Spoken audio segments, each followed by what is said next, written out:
புதுச்சேரினாலே உடனே ஞாபகத்துக்கு வர்றது மணக்குள விநாயகர், அரவிந்தர் ஆசிரமம், வில்லியனூர் மாதான் சொல்லி இவங்க எல்லாரும் ஞாபகத்தில் வருவாங்க.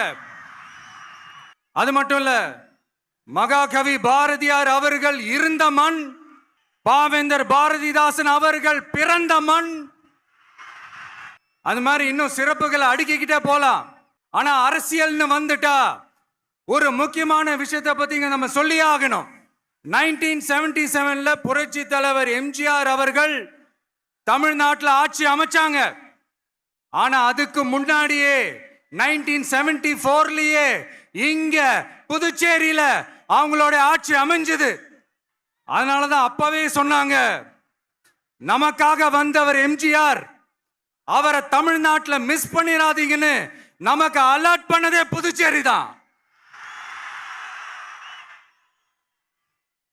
அப்படிப்பட்ட புதுச்சேரியை நம்மளால மறக்க முடியுமா? அது மட்டும் இல்ல, இங்க இருக்கிற மக்கள் தமிழ்நாடு மாதிரியே புதுச்சேரி மக்களும் என்ன கிட்டத்தட்ட ஒரு 30 வருஷமா என்ன தாங்கி பிடிச்சுக்கிட்டு இருக்கிறீங்க. அதனால இந்த விஜய் தமிழ்நாட்டுக்கு மட்டும்தான் குரல் கொடுப்பான்னு நினைக்காதீங்க. அப்படி பண்ணாத தவறு புதுச்சேரி மக்களுக்கும் சேர்த்து தான் குரல் கொடுப்பான். அது என்னுடைய கடமையும் கூட. அதனாலதான் இங்க நீங்க ஃபேஸ் பண்ற பிரச்சனைகளை பத்தி இன்னைக்கு நான் பேசுறதுக்காக வந்திருக்கிறேன்.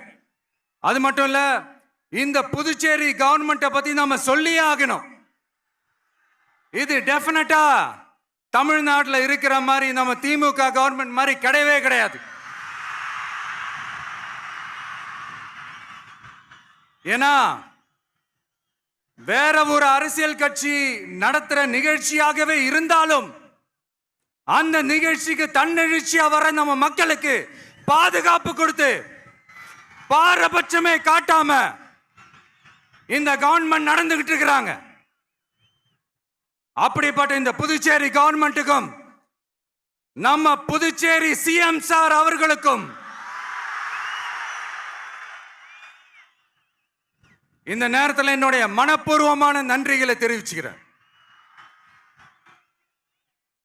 இத பார்த்தாவது தமிழ்நாட்டில் இருக்கிற அந்த திமுக கவர்மெண்ட் கத்துக்கிட்டா நல்லா இருக்கும்.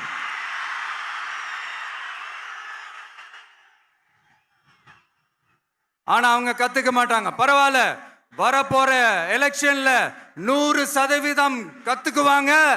அத நம்ம மக்கள் பார்த்துக்குவாங்க.